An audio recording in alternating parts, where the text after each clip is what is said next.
هل عمرنا حنسافر بعد كوفيد 19 اللي يوقف حاجات وجدات منهن السفر بشكل عام والسياحة بشكل خاص؟ وهل حترد السياحة بالشكل اللي كانت فيه؟ وشنو اللي حيتغير؟ شوف ببساطة السفر حيرد، يعني اقتصاد دول كاملة يعتمد عليه.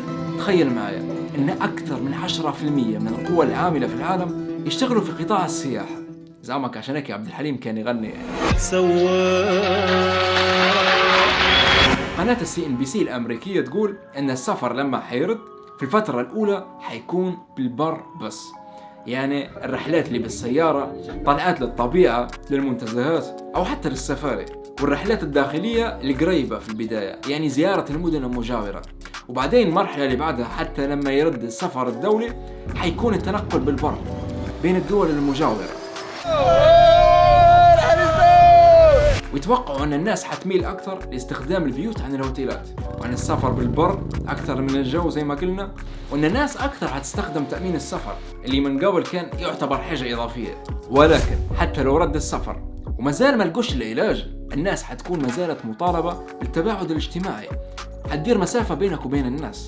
شايف الناس المهووسين بالنظافة اللي كنا نضحكوا عليهم زمان، اللي هو ينظف الكرسي على خير قبل ما يقعد، ويستخدم في المعقمات في كل مطعم قبل ما ياكل وبعد ما ياكل، خلاص هذا بقى شيء عادي. تو معلومة، في مطار هونغ كونغ قاعدين يحضروا تو في جهاز تدخل في الجهاز خلال 40 ثانية يطهر لك جسمك وملابسك من البكتيريا والفيروسات. يعني لقدام موضوع التعقيم نقدروا نتداركه بالحذر وبالإجراءات. وأنسى الابتسامة اللي تعودت عليها من المضيفات، لأن المضيفة حتكون لابسة قناع فعليا، فأنت هتخيلها وخلاص. لكن الحاجة الصعبة فعليا موضوع التباعد. يعني تخيل روحك تبي ترقى صخرة سيغريا في سريلانكا وبتدير مسافة متر بين كل شخص والثاني، ولا تبي تحضر مباراة لفريقك اللي تشجع فيه والمدرجات نصها فاضية بأكبر كرنفال في العالم، كرنفال البرازيل. كيف حيبعدوا بين الناس؟ كل حاجة تتغير.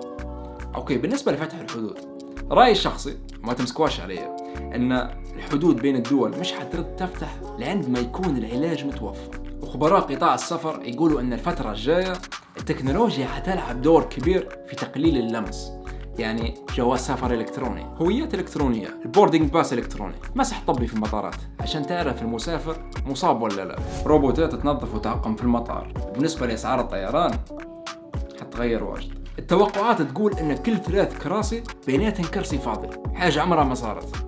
بس الجانب المشرق إن ما عادش تتعارك مع الشخص اللي قاعد جنبك على المرفق، يعني تحط يدك براحتك.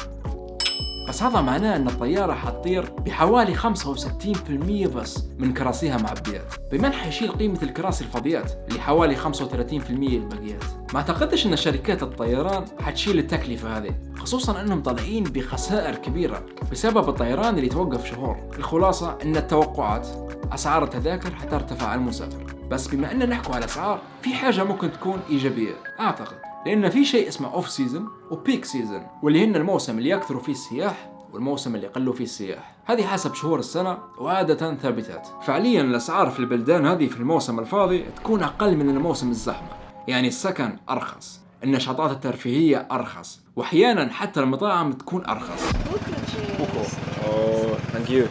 الموسم الفاضي أرخص من الموسم المليان. تو نتخيل أن الفترة الجاية حتى لما يرجع السفر في البداية حيكون أوف سيزن، مش عشان الأسباب المعتادة لأن فترة دراسة ولا لأن الطقس مش مناسب في الوجهات هذه، لا، حيكون أوف سيزن إجباري لأن السياحة حتنقص. ناس واجدة ما عادش تقدر تسافر أو ما عادش تبي تسافر أصلا. فيعني صح أسعار الطيران حترتفع، لكن اعتقادي الشخصي أن الأسعار داخل الوجهات هذه احتمال مش حترتفع، فعليا احتمال تنقص.